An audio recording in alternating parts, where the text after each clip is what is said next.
Kajian hati. Baik, sekarang Silakan. kita akan langsung kasih kesempatan ke Teteh Farah yang sudah ada di sini untuk langsung tanya ke AA. Silakan Teh. Pak Ustadz, Teteh, aku Farah. Aku pernah menjalin hubungan berumah tangga bersama mantan suami aku dan memiliki satu anak. Tapi rumah tangga aku tuh kandas karena ada suatu perselingkuhan dan juga KDRT. 6 tahun sama suami. Dan itu aku dari awal menikah 1 minggu itu aku sempat diceraikan sebenarnya. Tapi aku masih berusaha untuk bertahan karena aku mencintainya pada saat itu kan. Dari awal aku tuh selalu diperlakukan kasar karena mantan suami aku ini tidak bekerja. Terus gak pernah memperlakukan aku dengan baik juga. Sehingga aku kayak di rumah tuh bingung gitu kok ngeliat dia tuh begini-gini terus, aku terus gimana gitu kan. Masa harus gue yang kerja sih? Akhirnya aku kerja, setelah aku diizinin itu, selama aku kerja nyari uang untuk aku dan keluarga, ternyata aku malah diselingkuhin.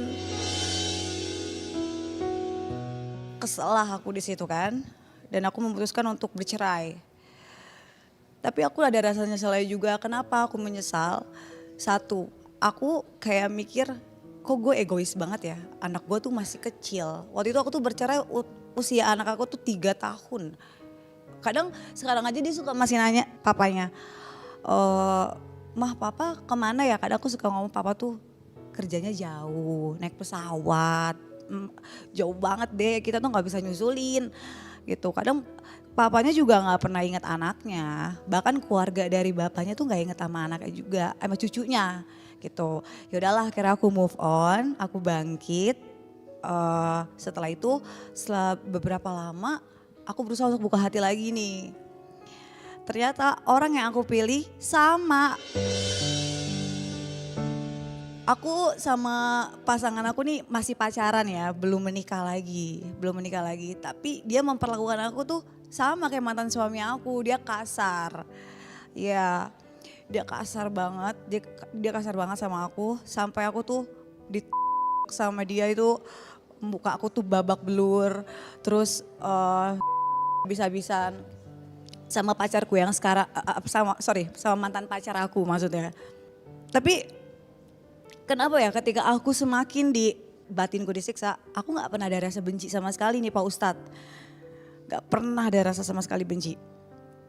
Aku tuh malah jadi makin sayang, jadi kayak gak mau kehilangan.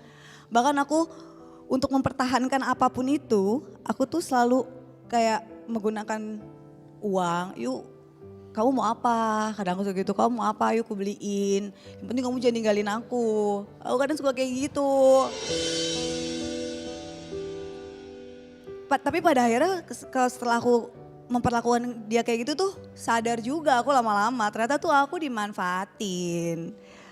Tapi aku pikir kan kalau aku ngasih-ngasih terus kan aku pikir makin disayang kan. Ternyata enggak Pak Ustadz. Dan kejadian terakhir aku tuh pernah tuh sama pacarku nih. Itu di bibir aku tuh sampai pinggir jalan.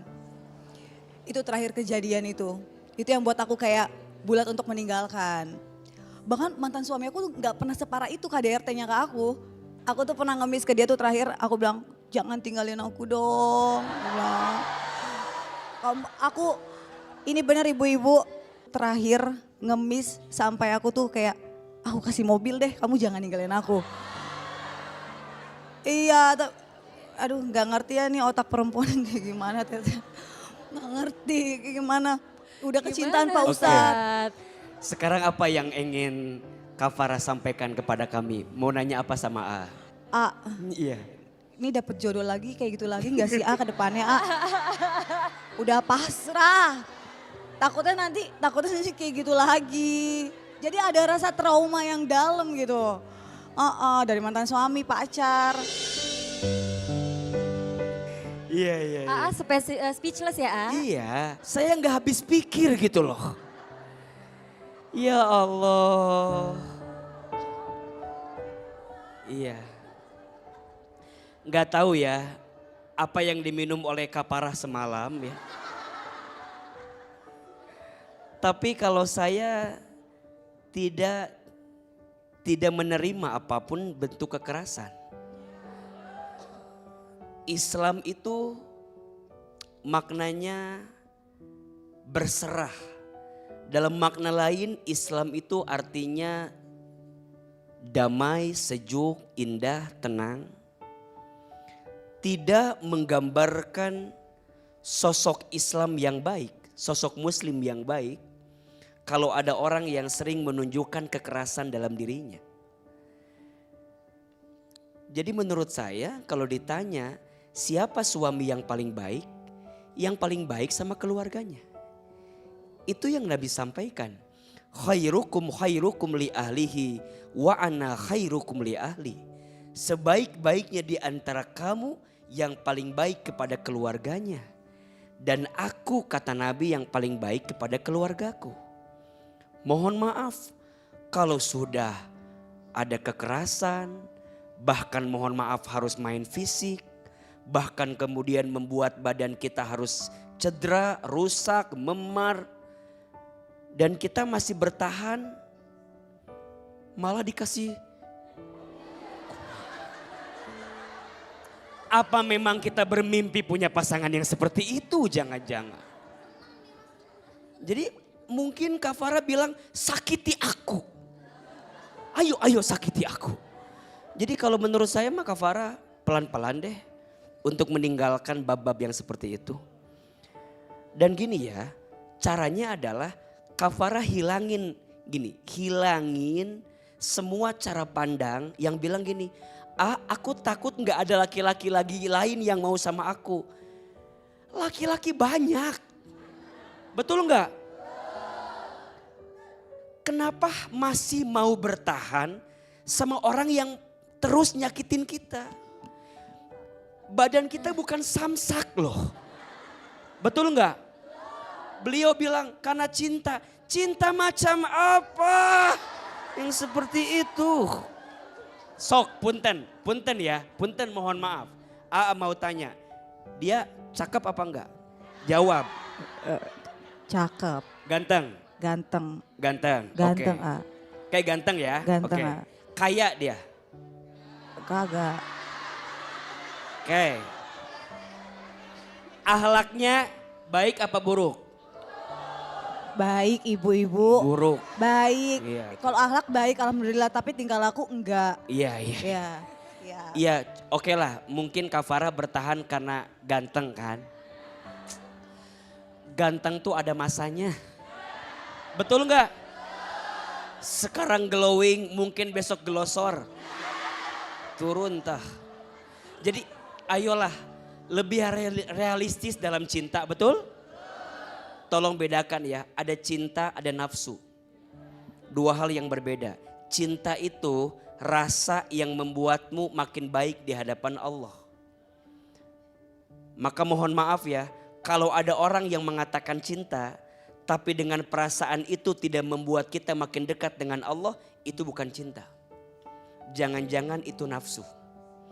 Maka bagaimana cara mengekspresikan cinta? Nikah. Karena kalau kita punya rasa cinta dan kita terus nerobos perasaan itu, mohon maaf, kalau tidak ke jenjang pernikahan, ujungnya melakukan sesuatu yang tidak baik. Betul? Maka perintah Quran jelas, wala taqrabuz zina, jangan mendekati zina. Deket aja nggak boleh. Apalagi melakukan. Ada yang bertanya, kenapa perintahnya jangan mendekat? Karena perilaku itu berpotensi terus-terusan. Kalau udah dibuka sekali, terus-terusan. Maka dari awal tutup pintunya, tutup kesempatannya. Agar apa? Agar kita terjaga. Ujungnya mohon maaf. Membuat cinta buta dalam pandangan kita. Ayo bismillah kafarah terus doa. Ini kan bulan Ramadan ya. Doanya mustajab kan? Sok doa. Berakit-rakit ke hulu, berenang-renang ke tepian. Yang lain sudah pada ke penghulu, kok kamu buka sahur masih sendirian? Ya, Bismillah, semoga Allah gantikan dengan yang lebih baik. Amin. Ya Rabbal Alamin. Iya, jawabannya bener-bener kayak nyentuh hati banget, kayak langsung mikir sih bahwa tuh cinta tuh nggak perlu segitunya. Jadi kayak kalau cinta ya cinta boleh, tapi jangan terlalu bodoh, benar kata Ustadz. Karena kalau misalnya kayak gitu laki-laki nggak akan bisa menghargai kita. Jadi makanya ya udah jalanin, cari laki-laki yang cintanya lebih besar.